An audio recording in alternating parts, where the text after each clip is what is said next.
Vamos a continuar con el tema que estamos estudiando acerca del segundo libro de Reyes, capítulo 15, y vamos a atender del versículo 8 al 12 en este momento, en donde, bueno, esta sección en particular del segundo libro de Reyes, capítulo 15, pues inicia con la historia de 5 reyes sobre Israel, sobre el reino del norte, y en particular, pues este capítulo anticipa ya el derrocamiento final, la derrota final de este reino de las tribus, pues en manos de los asirios.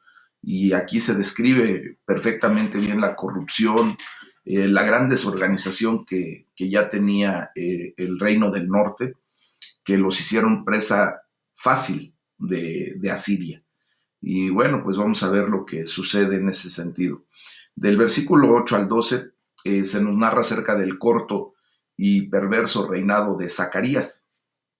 Dice la palabra de Dios ahí en el versículo 8: en el año 38 de Azarías, rey de Judá, reinó Zacarías, hijo de Jeroboam, sobre Israel 6 meses. Fue todo su reinado, 6 meses. Y recuerden que es Jeroboam segundo. Dice la palabra de Dios: e hizo lo malo ante los ojos de Jehová, como habían hecho sus padres. No se apartó de los pecados de Jeroboam, hijo de Nabat, el que hizo pecar a Israel. Y contra él conspiró Salum, hijo de Jabes, y lo hirió en presencia de su pueblo y lo mató y reinó en su lugar. Entonces,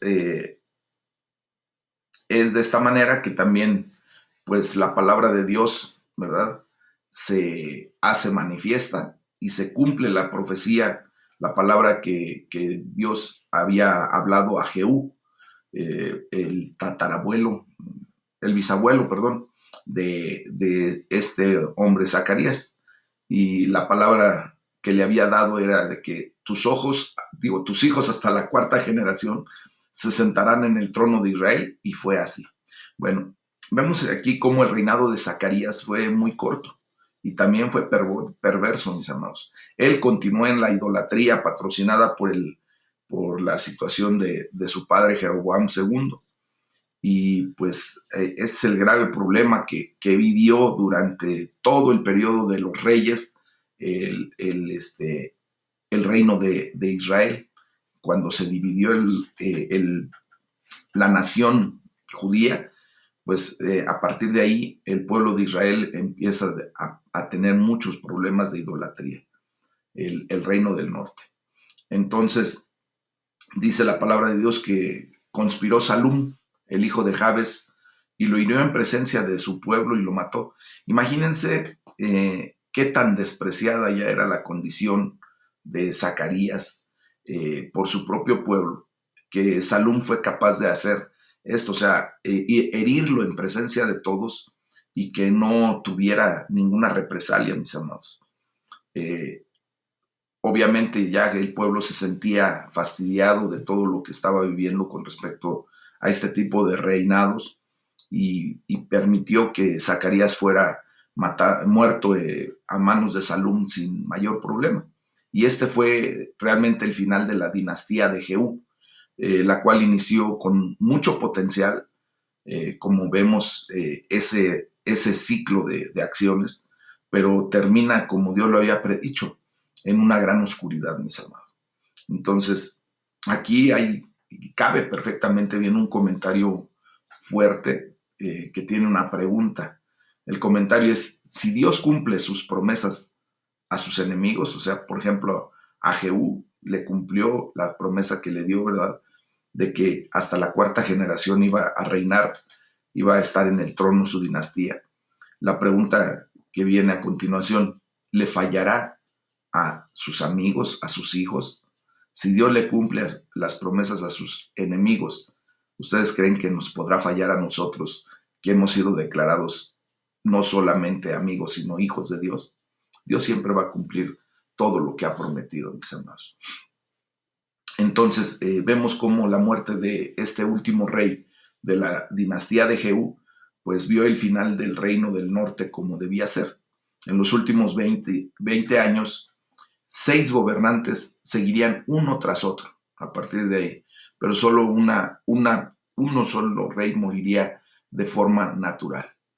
Vemos aquí como la anarquía, la rivalidad, el regicidio, o sea, esas muertes de reyes, conducirían al derramamiento de sangre que cumplió con las profecías también de Oseas. Ahí en Oseas 1:4 se declara todo esto. Y bueno, imagínense nada más que dentro de los próximos 43 años, 6 pseudo reyes pues reinarían en una rápida sucesión, uno tras otro, mientras que la nación del Reino del Norte pues ya se tambalea completamente al borde de la anarquía. Y pues vemos cómo Salum pues tiene un reinado aún más breve. Dice la palabra de Dios, Salum, hijo de Jabes, ahí en el versículo del 13 al 16, comenzó a reinar en el año 39 de Usías, rey de Judá. ¿Se acuerdan? Usías, que técnicamente es Azarías. Bueno, pues él reinó un mes en Samaria, porque Manahem, hijo de Gadi, subió de Tirsa y vino a Samaria e hirió a Salum, hijo de Jabes, en Samaria y lo mató, y reinó en su lugar. Los demás hechos sabemos que luego se escriben en el libro de las crónicas. Entonces, aquí lo que se tiene que resaltar en este pasaje es que Salum solamente reinó un mes. La dinastía de Jehú duró 4 generaciones, pero la dinastía de Salum duró solamente 4 semanas, mis amados. Vemos aquí como la gran prosperidad y la expansión que tuvo el reino de Israel bajo el reinado de Jeroboam II, o sea, del padre de ¿cómo se llama? Y se me fue el nombre, de, de Zacarías. Pues justamente parece haber corrompido ya de una manera increíble a las personas y provocó que le dieran libre reinado a sus deseos y perversos y a la violencia. Fue por eso que este Salum se levanta en contra del rey de Zacarías, lo mata y más nadie hace nada. Y entonces vemos cómo aquellas personas que se levantan en autoridad, pues en vez de revisar la condición de rebeldía espiritual que tenían, pues tristemente encuentran placer en ese espíritu de rebeldía que ya se estaba manifestando en todo el pueblo. Ellos pues simplemente contentan a su rey con perversidad y al príncipe con sus mentiras, dice Oseas 7:3. Entonces vemos que el escritor del segundo libro de los Reyes pues no tiene ningún comentario relevante, mucho menos moral, que hacer del breve reinado de Salum. Directamente dice, todo lo demás se escribe ahí en las crónicas, ¿verdad? Recuerden que todos los reinos siempre tienen un cronista. De hecho, hasta las ciudades actualmente, los países, tienen a sus propios cronistas que van haciendo referencia de lo que va sucediendo en el día a día en la nación, en el estado, para que quede constancia de lo que normalmente se hace o se deja de hacer en un estado. ¿Ok? Y bueno, pues vemos que tal vez no reinó el tiempo suficiente para mostrar algo bueno o algo malo. Simplemente en un mes, pues no pudo posiblemente mostrar absolutamente nada. Simplemente fue una sucesión de poderes y se acabó. Vemos aquí como ciertamente la violencia que marcó tanto su ascenso como su caída pues, de este poder en ese mes, pues muestra que no reinó con la bendición de Dios. Acuérdense que pues tenemos muy clara la idea de saber y de entender que cuando Dios pone a un gobernante, a un líder, pues Dios respalda la posición de ese liderazgo y de esa manera pues permite que sea el tiempo que Él ha diseñado para ese liderazgo. Lo que viene de Dios prospera y lo que el hombre provoca pues muchas veces se derrumba con facilidad. Eso ya lo tenemos por bien sabido, ¿verdad? Ahora vemos cómo el pueblo de Israel, el reino del norte, estaba bajo la tiranía militar, estaba oprimido, estaba esclavizado propiamente, pero desgraciadamente aún así pecaba con arrogancia en contra de nuestro Dios Todopoderoso, mis amados. Bueno, se nos narra cómo Manahem saqueó a Tifsa y la saqueó porque no le habían abierto las puertas y abrió el vientre a todas sus mujeres que estaban encinta. Eso lo podemos leer en esos versículos, hasta el versículo 21.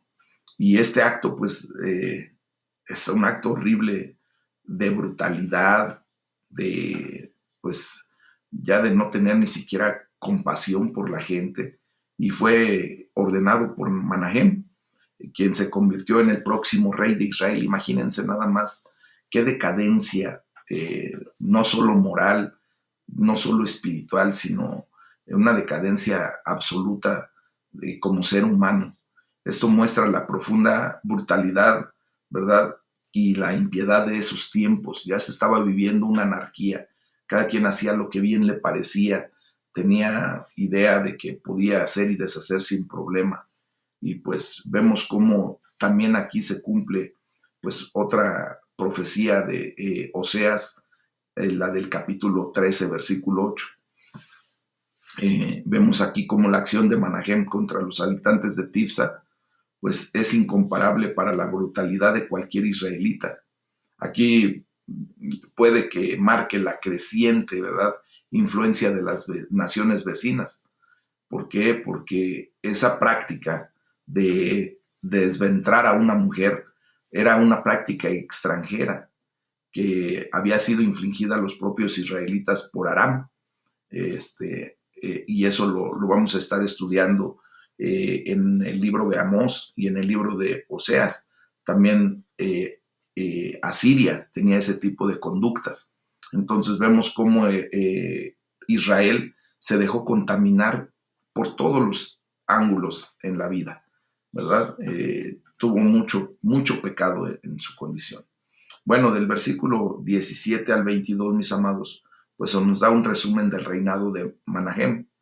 Dice que en el año 39 de Azarías, rey de Judá, reinó Manahem, hijo de Gadi, sobre Israel 10 años, allí en Samaria, e hizo lo malo ante los ojos de Jehová. En todo su tiempo no se apartó de los pecados, ¿verdad?, de Jeroboam, hijo de Nabat, y vino Pul, rey de Asiria, a atacar a la tierra de Israel. Y Manahem dio a Pul 1000 talentos de plata para que le ayudara a confirmarse en el reino. E impuso Manahem este dinero sobre Israel, sobre todos los poderosos y opulentos, de cada uno 50 ciclos de plata para dar al rey de Asiria. Y el rey de Asiria se volvió y no se detuvo allí en el país.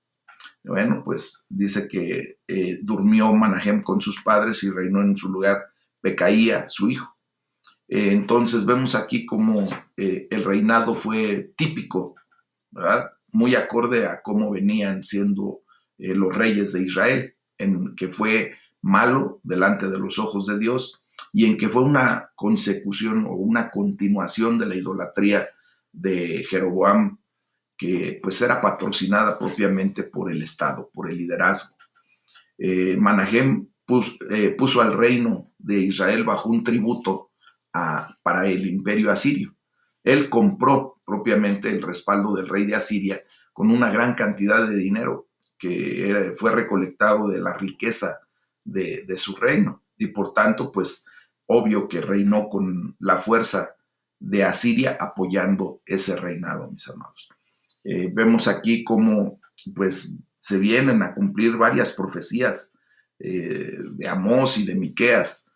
¿Por qué? Porque la carga de la imposición pues cayó sobre los ricos, sobre los pudientes, lo cual no necesita provocar mucha simpatía cuando pues lo declara los profetas, ¿verdad?, de cómo obtenían sus riquezas. Ellos también, desgraciadamente, vemos en esas profecías que esos pudientes, esos ricos del reino de Israel, pues obtenían sus riquezas de una manera pues ilícita ante los ojos de Dios. Y bueno, pues aquí vemos también cómo la política de esos tiempos, con los reinos aledaños o circunvecinos, como por ejemplo la política de Asiria, pues era inicialmente el dejar un estado en sus fronteras independiente, siempre y cuando pues les pagaran anualmente un impuesto, un gravamen por el privilegio de mantener sus fronteras sin problemas con ellos. O sea, los asirios no pretendían quedarse con las ciudades o con las fronteras de un pueblo, sino más bien solamente someterlos para que pagaran ese tributo y pues ellos vivir a expensas de los demás, a costas de los demás. Entonces vemos ahí como a partir de ese momento, pues esa nación que era de alguna manera derrocada o espantada lo vamos a poner de esa manera, pues se convertía en un vasallo y esto implicaba que tuviera un oficial asirio en la corte, ¿verdad? Como para salvaguardar la condición del reino de Asiria en contra de ese reino que había sido subyugado.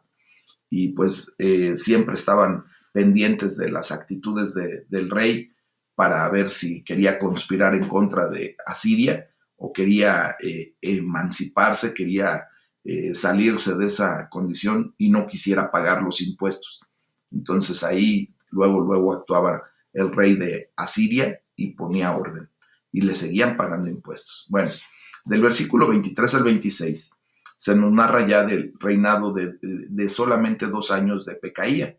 Dice que en el año 50 de Azarías, rey de Judá, recuerden que Azarías o Uziel, como también se le conoce, si se dan cuenta, de 2 reyes atrás se nos nombra a Uziel y no a Azarías. Ya comentamos que es el mismo. Él reinó durante mucho tiempo, mis amados. Fue uno de los reyes más longevos para el reino del sur, para Judá. Y bueno, dice que en el año 50 del rey Azarías, el reino Pecaía, hijo de Manahem, sobre Israel en Samaria 2 años.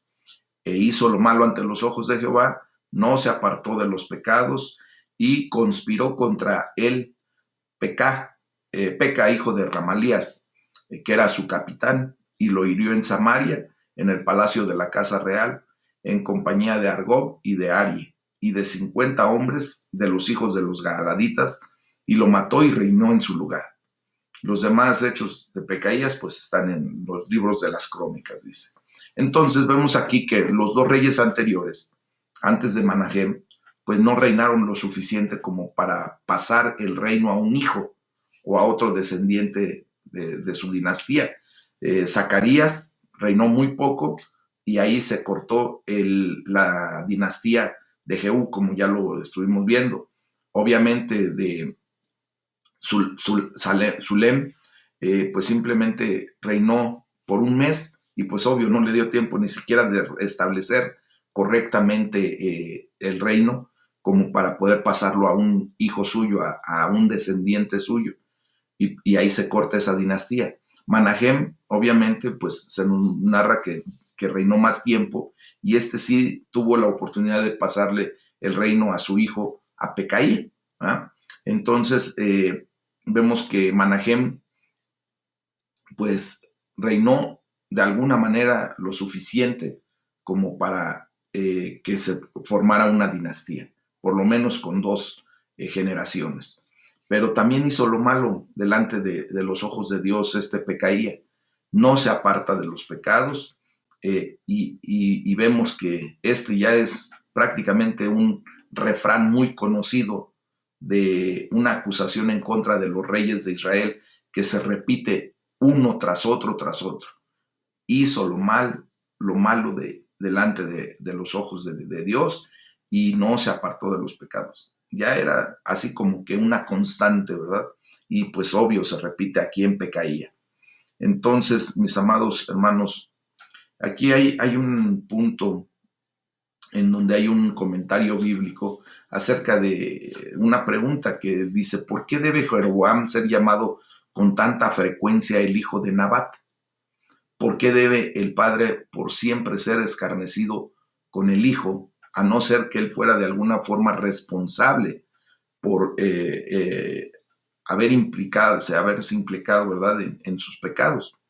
Bueno, pues el comentario es que posiblemente hubo un tiempo donde tal vez Nabat podría haber limitado al niño en su crecimiento, o lo pudo haber guiado a la verdadera adoración a Dios, o tal vez su ejemplo como padre fue mortal en su efecto. Pues nosotros lo que podemos ver, mis amados, es que desgraciadamente la conducta de un padre sobre sus hijos siempre va a traer consecuencias. Esto es lo que nos tiene que quedar como enseñanza.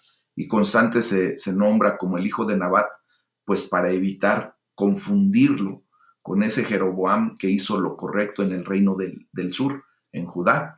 Entonces, aquí hay una observación muy clara para que nosotros no nos confundamos respecto de quién se está hablando, ¿ok? Entonces, después vemos que la bendición de Dios, pues evidentemente no estaba con Pecaía, cuyo reinado terminó en un asesinato después de tan solo 2 años. Y este fue el final de otra brevísima dinastía e inicia una nueva. El capitán del mismo Pecaía, ¿verdad? Pues simplemente viene a generar una insurrección y pues mata al rey y era su propio guardaespaldas, y pues a partir de allí Peca, que es el capitán de Pecaía, pues se constituye, se levanta como rey. Y bueno, el reinado de Peca duró 20 años. Se nos narra ahí de los versículos 27 al 31. Dice la palabra de Dios que en el año 52 de Azarías, rey de Judá, reinó Peca, hijo de Remalías, sobre Israel en Samaria, y reinó 20 años. E hizo lo malo ante los ojos de Jehová, y no se apartó de los pecados de Jeroboam, etcétera, etcétera. ¿Ah? Entonces vemos aquí que después, en los días de Peca, rey de Israel, vino Tiglat-Pileser, rey de los asirios, y tomó a Hijón, Abel, Bet-Macá, Janoa, Cades, Arzor, esas Galad, Galilea y toda la tierra de Neftalí, y los llevó cautivos a Asiria. Y Oseas, hijo de Elá, conspiró contra Peca, hijo de Remalías, y lo hirió y lo mató, y reinó en su lugar a los 20 años de Jotam, hijo de Usías. Los demás hechos de Peca y todo lo que hizo, pues también está en los libros de las crónicas. Entonces vemos que los reyes, las familias, las dinastías que gobernaron a Israel, pues cambiaron rápidamente durante un breve periodo de tiempo respecto a un reino. ¿Ah? Sin embargo, hubo una increíble continuidad del mal durante todas estas dinastías. Ninguna pudo romper con esa condición. Cada una de esas dinastías fue mala, y cada una continuó con la idolatría que el mismo Estado, o sea, los mismos dirigentes del pueblo de Israel, pues patrocinaban, animaban al rey y a la gente a seguir en esa idolatría. Para las personas que llevan la cronología, el reinado de 20 años de Peca es un tanto difícil de situar exactamente en los tiempos. Tal vez incluye tiempo en el que Peca gobernó como un rebelde, que se constituyó como un antigobernador, antigobierno en algunas regiones del reino de Israel, y por eso le dan ese tiempo. Pero bueno, después vemos ya cómo el rey asirio, eh, a diferencia de la condición que vivieron en los días de Manahem, pues ya no sería sobornado por el rey de Israel, ya no quiso, ¿verdad?, que se le siguiera pagando tributo.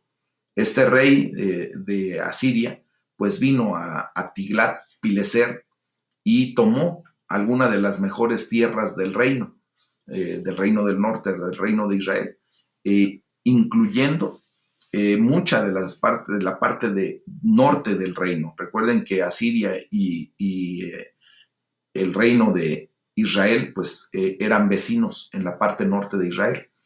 Entonces, vemos aquí que con la pérdida de estas ciudades de Galilea y de Galaad, y con la presencia de las tropas del reino de Asiria, sobre toda la frontera occidental de Israel y noroccidente, parece evidente que pues, la política anti-asiria de Peca pues había traído a Israel al punto de la extinción y se genera un grave problema. Seguramente Peca ha de haber dicho, ¿saben qué? No les vamos a pagar más impuestos, esos impuestos mejor me los quedo yo, porque es lo que normalmente hace una persona con este tipo de actitudes, y bueno, pues despierta en el rey de Asiria pues un deseo de ya no seguir cobrándole los impuestos, sino ahora atacar, y obvio, pues aquí se nos puede dar la muestra clara de que el reino de Asiria era mucho más poderoso que el reino de Israel. Y por eso pues toma todas esas ciudades, toda esa región, mis amados. Bueno, del primer libro de Crónicas, capítulo 5, versículo 26, pues aprendemos que Tiglat-Pileser y Puli, reyes Pul y Tiglat-Pileser eran reyes de Asiria y se llevaron en cautividad a dos tribus de Rubén y Gad y a la media tribu de Manasés. Todo lo que le perteneció a Israel al otro lado del Jordán, y pues estas nunca le fueron restauradas a Israel después. Vemos cómo desgraciadamente ese reino es capturado y llevado esclavo, como un esclavo a Asiria. Y estos fueron días muy oscuros en Israel. Su territorio fue reducido ahora a un pequeño reino de solo 30 kilómetros, 60 kilómetros de ancho, más o menos, por unos 40, 60 kilómetros de largo. O sea, realmente todo el reino de Israel se redujo a prácticamente nada. Dice la palabra de Dios que los llevó cautivos a Asiria. Por lo tanto, esta se convirtió en una política oficial del Estado del Imperio Asirio. Al conquistar una tierra, si era necesario, reubicaban a la fuerza a lo mejor y a lo más brillante de la nación conquistada y los llevaban a Asiria, presos, cautivos, como esclavos. Entonces, en este sentido, pues vemos cómo el reino de Israel, el reino del norte, empieza a ver su realidad. Y esto pues ya había sido, acuérdense que ya había sido predicho, ya había sido profetizado por Dios. Entonces, vemos ahí cómo la palabra de Dios nos dice que Oseas, hijo de Elá, conspiró contra Peca, el hijo de Remalías, y lo hirió y lo mató. Este ya era otro rey, Oseas, ¿verdad? Y otra dinastía completamente diferente que termina en un asesinato, como una poderosa demostración de la gran inestabilidad que tenía el reino del norte. Hay un escritor y un comentarista muy antiguo que se llamó Josefo. Josefo dice que Oseas era un amigo de Peca.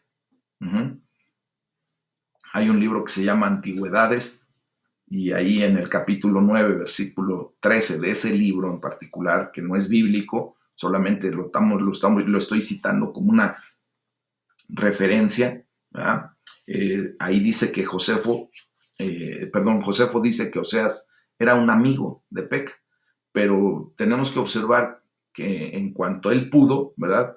Su mismo amigo en quien confiaba se convirtió a las órdenes de Dios en su verdugo. O sea, Dios toma a este Oseas, que supuestamente era amigo de Peca, y pues lo usa como un instrumento para hacer el verdugo de Peca. Entonces, imagínense que esto nos debe de quedar claro de que es imposible para los perversos escapar de su castigo merecido. Dios siempre se va a hacer de herramientas, ¿verdad? Para poder llevar a cabo su plan perfecto y darle su merecido a quien así debe de ser. Bueno, en ese sentido, vemos que en el segundo libro de las Crónicas, lo vamos a leer después en el capítulo 28, dice que mató en su feroz ira a 100,000 judíos en un día. Y pues Dios le retribuyó de la misma forma, pues como él había derramado traicioneramente sangre de hombre y sangre de su pueblo, por el hombre, pues su sangre fue traicionadamente derramada. Así de sencillo. Siempre va a haber esa condición delante de Dios, cuando Dios toma ya la rienda para darle su merecido a quien así lo necesita. Posteriormente se nos da un resumen acerca del reinado de Jotam. Regresamos ahora al reino del sur. Hasta ahorita habíamos estado hablando de toda la condición del reino del norte, mis amados. Del versículo 32 al 36 dice la palabra de Dios que en el segundo año de Peca, hijo de Remalías, rey de Israel, comenzó a reinar Jotam, hijo de Usías, rey de Judá.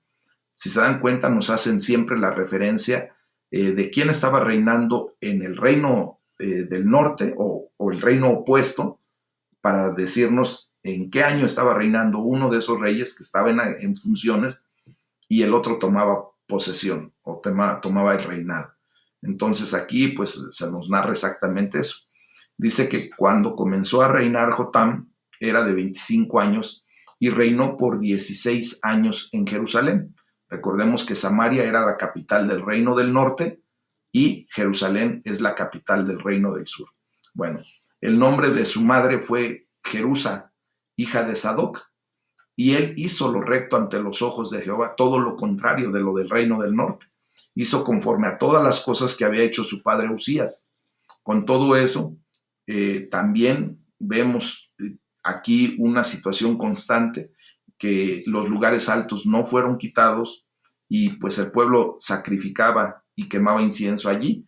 Entonces vemos que hay algo que se resalta en este reinado. Dice que edificó él la puerta más alta de la casa de Jehová. Y bueno, todo lo demás pues escribe en el libro de las crónicas.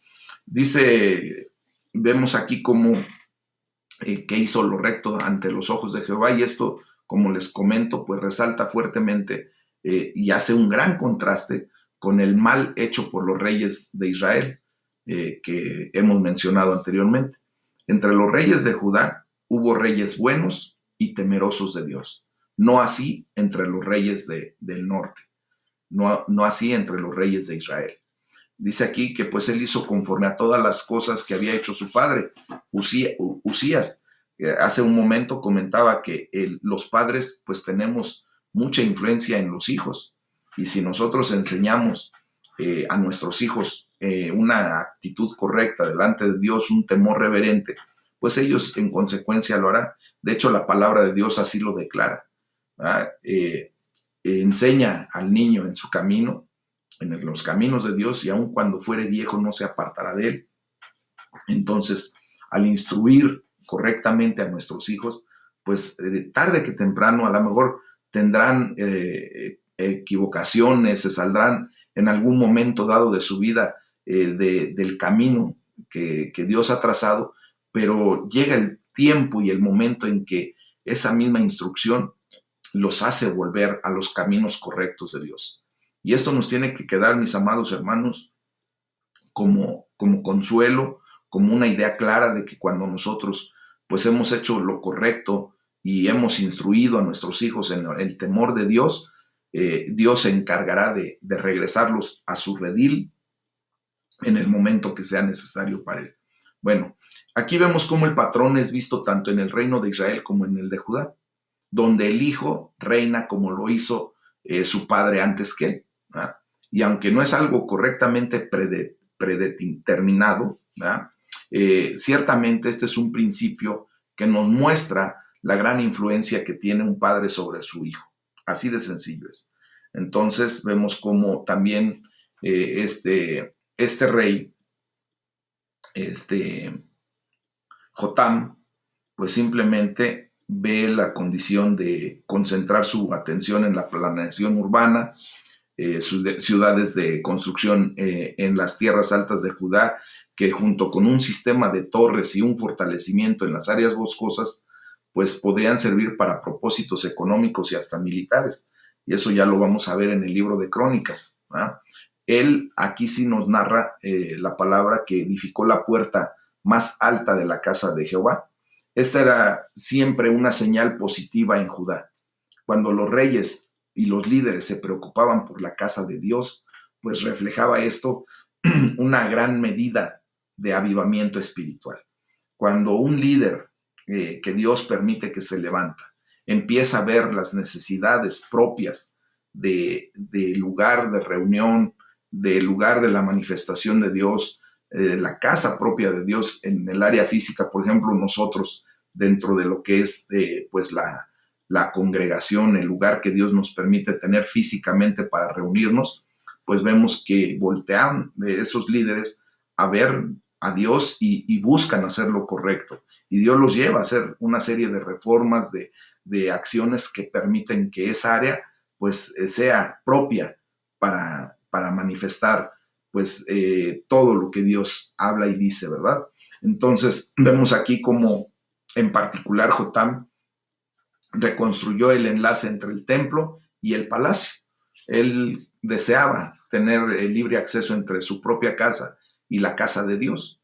Él pues fortalecería el enlace entre las dos casas y mantendría su línea de comunicación abierta con la fuente de sus provisiones de fuerza y sabiduría. ¿Quién es esa fuente de provisión y sabiduría? Pues solamente es Dios. Y este es uno de los secretos de la prosperidad y del poder, mis amados. Cuando nosotros estamos conectados a la fuente de provisión, a la fuente de sabiduría, pues eso nos asegura prosperidad y poder en nuestras acciones. Siempre que Dios sea el que nos dirija, siempre que sea Dios el que nos lleve, ¿verdad? Pues Él siempre nos va a llevar a lo mejor de lo mejor. Entonces, fíjense bien cómo Usías malinterpretó el enlace entre la casa real y la casa de Dios, demandando autoridad sacerdotal, ¿se acuerdan? Muchos reyes, mis amados, antes de Usías, no quisieron ninguna cosa o ninguna conexión entre la casa real y la casa de Dios. Jotam, a diferencia de ellos, entendió que él era un rey y no era un sacerdote. Sin embargo, quería un enlace abierto y bueno entre el palacio y el templo. O sea, quería tener una muy buena comunicación con los sacerdotes. ¿Por qué? Porque obviamente ellos venían a hacer la conexión con Dios, con el Dios Todopoderoso. Y por eso Él lo restablece de esa manera. Entonces Jotam se hizo fuerte porque preparó sus caminos delante de Jehová su Dios. Entonces la construcción de este enlace entre el palacio y el templo fue una de las formas principales en las que preparó su camino delante de Jehová. Esa puerta alta de la cual construyó este hombre Jotam, ¿verdad? Entre el palacio y el templo, pues fue mejor que una muralla impresionante alrededor de su reino. Es en comunión con Dios que la verdadera prosperidad, el poder y la paz en su reino, pues es encontrado. Así de sencillo es esto, mis amados. El libro de Crónicas posteriormente nos va a mostrar cómo el esfuerzo de Jotam por defender ese pequeño territorio y su creciente poder fueron atribuidos a su forma, ¿verdad? Muy firme de vida delante de Dios. Él se consagró a Dios. Jotam es el único de todos los reyes hebreos, mis amados, desde Saúl hacia abajo, ¿verdad? Contra quien Dios no tiene nada registrado. Fíjense qué anotación tan correcta, ¿verdad? Dios no tiene nada en contra de Jotam. En esto vemos pues que su carácter corresponde hermosamente a su nombre. Jotam quiere decir Jehová perfecto. Así de sencillo. Recuerden que el nombre de los judíos, el nombre de las personas representa mucho en la historia del pueblo judío. Bueno, después ya del versículo 37 al 38, Judá comienza a ser disciplinado por su obediencia parcial, o sea, por su rebeldía. Recuerden que la obediencia a medias se llama rebeldía. Y dice la palabra de Dios, en aquel tiempo comenzó Jehová a enviar contra Judá a Resín, rey de Siria, y a Peca, hijo de Remalías, Y durmió Jotam con sus padres y fue sepultado con ellos en la ciudad de David, su padre, y reinó en su lugar Acaz, su hijo.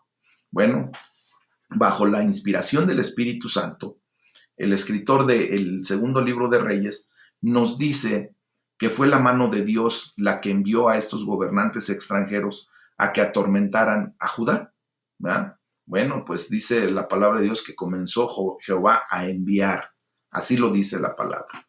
Pues este fue el inicio, mis amados. Si Judá y sus reyes respondían a estos eventos disciplinarios de la forma correcta, pues Dios lo tomaría en cuenta. Ahora bien, si el pueblo y sus gobernantes endurecían sus corazones y rechazaban la corrección de Dios, pues también el Señor lo tomaría en cuenta. Por lo tanto, vemos aquí cómo durante el reinado de Joram, ¿verdad? Las fuerzas combinadas del rey Resín de Siria y el rey Peca, el rey del norte, el rey de Israel, pues comenzaron una invasión hacia Judá.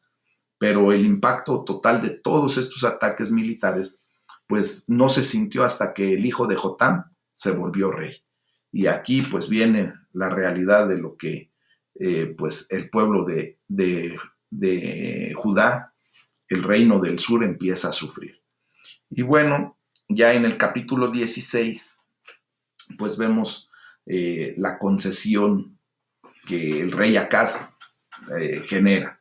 Y en el versículo 1 y 2 se nos da un resumen del reinado de Acaz y se nos habla abiertamente de la desobediencia, perdón, de este rey. Dice, en el año 17 de Peca, hijo de Remalías, comenzó a reinar Acaz, hijo de Jotam, rey de Judá. Cuando comenzó a reinar Acaz, era de 20 años y reinó en Jerusalén 16 años.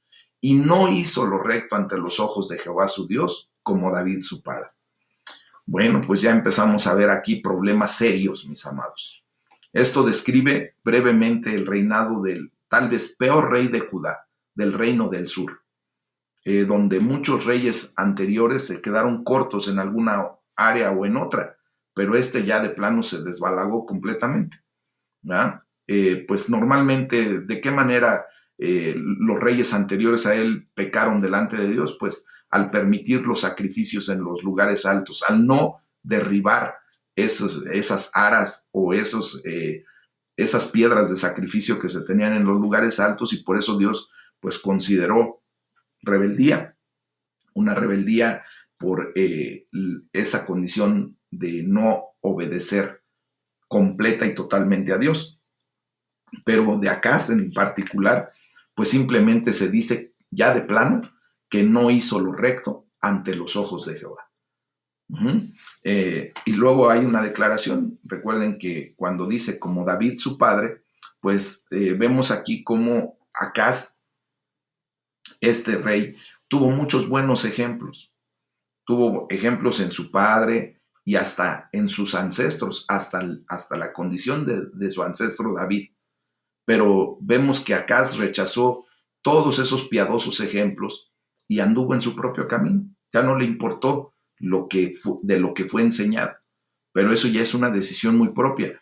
Se nos declara que él era de 20 años, por lo tanto, ya era una persona adulta que tenía que tomar sus propias responsabilidades.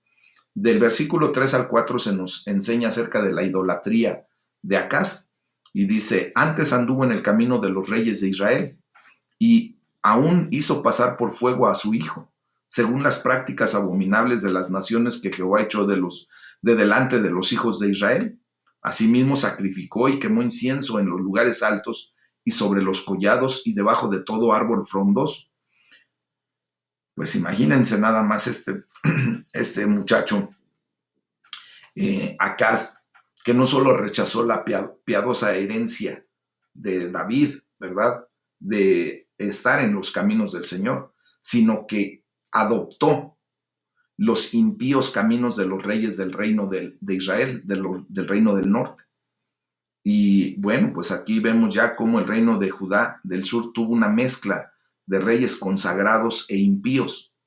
Y el reino de Israel del norte pues solamente tuvo reyes impíos completamente. Y Acaz tomó su ejemplo, siguió el ejemplo de los reyes del norte, impíamente. Bueno, pues esta es la primera instancia en la que Judá imita la apostasía de Israel. En Miqueas 7, de los versículos 2 al 7, pues se nos da una idea muy clara de que, o una muy buena descripción de la depravación de los tiempos de este rey de Acaz y la reacción del remanente de Dios ante esta depravación. Fíjense que aquí vamos a tener que parar, bueno, ir desglosando un poquito esto porque es interesante ver cómo este Acaz hizo pasar, aún dice la palabra de Dios, por fuego a su hijo. Esto pues nos describe la participación de Acaz en la adoración a un ídolo, a un dios terrible que se llama Moloch. Bueno, ese era el dios pagano, ¿verdad? O un demonio con mayor exactitud. Moloch era adorado eh, calentando una estatua de metal, representando a ese dios, a ese ídolo, hasta que se ponía al rojo vivo. Y entonces colocaban a un niño vivo en las manos estiradas de la estatua, estaba así, hagan de cuenta, y ahí lo ponían. Mientras los tambores pues sonaban, y obvio pues eran ese ruido de los tambores los que ahogaban los gritos del niño que se estaba quemando en vida, ahí, en las manos de este ídolo que había sido calentado al rojo vivo. Entonces, esto era una práctica, pues, ¿cómo se llama? De idólatras, de paganos completamente que no tenían el temor de Dios. En Levítico capítulo 20, de los versículos 1 al 5, Dios pronuncia una sentencia de muerte contra todos los que adoraban a Moloch directamente. Y dice, lo voy a citar, Levítico 23 dice, y yo pondré mi rostro contra él, tal varón, y lo cortaré de entre su pueblo por cuanto dio de sus hijos a Moloch, contaminando mi santuario y profanando mi santo nombre. Entonces, tristemente, vemos cómo incluso un hombre tan grande como lo fue Salomón, ¿verdad? Por lo menos sancionó la adoración a Moloch y construyó un templo a este ídolo. O sea, de alguna o de otra manera, Satanás siempre va a influenciar en la vida de las personas que se sienten en un momento dado ya muy seguras de sí mismo. Cuando se salen de los caminos de Dios por un momentito nada más, muchas veces es la puerta que se abre a Satanás para maquinar en la mente de estas personas y traerlos a abominar delante de Dios. Uno de los crímenes más grandes de las tribus del norte de Israel era su adoración a Moloch, lo cual los llevó, pues, como ya acabamos de estudiar, a la cautividad en Asiria. Ya fueron cautivos y se fueron como esclavos. El rey de Manasés de Judá dio a su hijo a Moloch, y hasta los días del rey Josías de Judá, la adoración a Moloch continuó porque él destruyó un lugar de adoración a ese ídolo. O sea, recuerden que Josías pues viene y hace una reforma y destruyó justamente un lugar de adoración a Moloch, pero pues vemos después que desgraciadamente los otros reyes de alguna manera siguen permitiendo esa adoración. Miren, las naciones cananeas eh, que ocuparon la tierra de que fluye leche y miel, la tierra de Canaán, antes del tiempo de Josué, antes de que Dios les entregara a los israelitas todo ese territorio, pues también practicaban esta terrible forma de sacrificios humanos y sobre todo de niños. Dios obviamente trajo y traería juicio sobre Judá por esa continua práctica de este tipo de pecados. Mis amados, esto nos recuerda que la guerra contra los cananeos, allá en el libro de Josué, ¿se acuerdan? Después del Éxodo, ya cuando entran a la tierra prometida, fue terrible, ¿verdad? Y fue total, no fue una guerra racial, mis amados. Esto fue una guerra más espiritual de lo que pudiera parecernos. Recuerden que lo espiritual es lo que prevalece, lo que verdaderamente tenemos que tomar en consideración. El juicio de Dios no vino sobre los cananeos a través de los ejércitos de Israel, si podemos recordarlo, debido a su raza o debido a quienes eran en ese momento. Ese juicio de Dios sobre los cananitas, pues fue debido a su pecado y pecados de esta naturaleza. Si ahora vemos que si Israel insistía en andar en los mismos pecados, pues Dios traería un juicio similar sobre ellos. ¿Cuál fue el juicio? Pues que fueran atrapados y llevados cautivos a el reino de Asiria. Eso fue a los israelitas. Bueno, desgraciadamente vemos ya entre los versículos 5 y 6 cómo el rey Acaz hace de Judá una nación subyugada también al reino de Asiria. ¿Y por qué? Pues porque vemos un ataque de la confederación o de la unión entre Israel y Siria, entre el reino del norte y el reino sirio. Bueno, aquí vemos, mis amados, cómo dice la palabra de Dios en el versículo 5. Entonces Resín, rey de Siria, y Peca, hijo de Remalías, rey de Israel, subieron a Jerusalén para hacer guerra y sitiar a Acaz, mas no pudieron tomarla. En aquel tiempo el rey de Edom recobró Elat para Edom y echó de Elat a los hombres de Judá, y los de Edom vinieron a Elat y habitaron allí hasta hoy. Pues esta era la parte de la política de anti-asiria de Peca, del rey del norte. Pensó que con Judá derrotada, Siria e Israel juntos podrían resistir más efectivamente al poder que estaba resurgiendo del imperio asirio.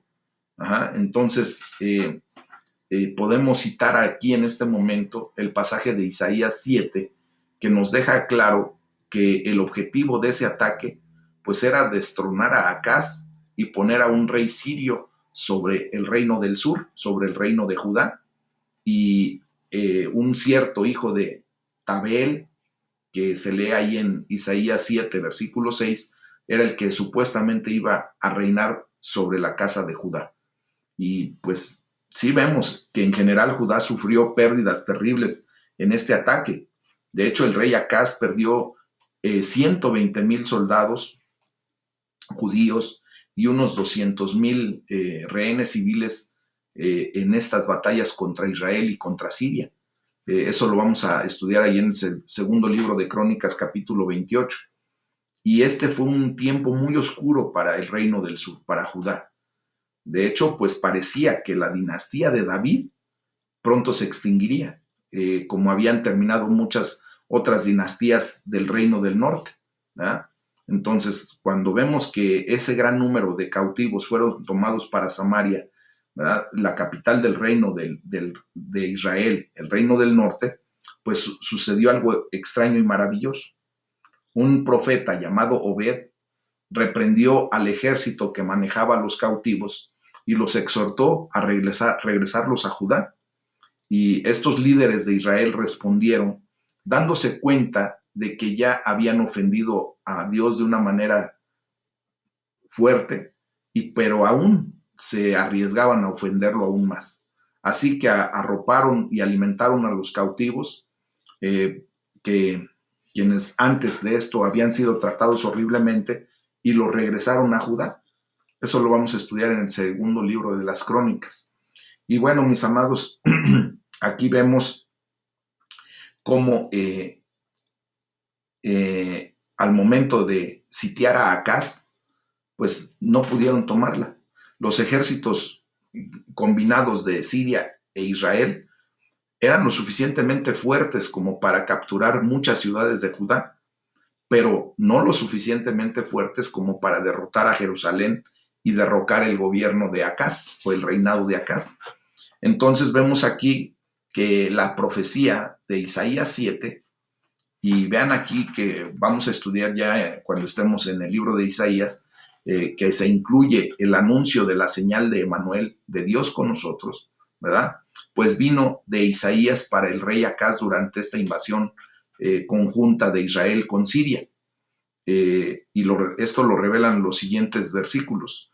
De hecho, Acaz se negó a confiar en Jehová y en vez de eso puso su confianza en el rey de Asiria. Sin embargo, por amor a David, y solo por amor a David, mis amados, Dios no permitió que este desastroso ataque contra Judá prevaleciera. ¿Y por qué? Pues porque Dios no va a permitir que esta conspiración satánica contra la dinastía mesiánica, ¿verdad?, de David tuviera éxito. Es lo mismo ahora de lo que podemos declarar cuando se nos dice que el Hades no podrá prevalecer en contra de la iglesia de Jesucristo.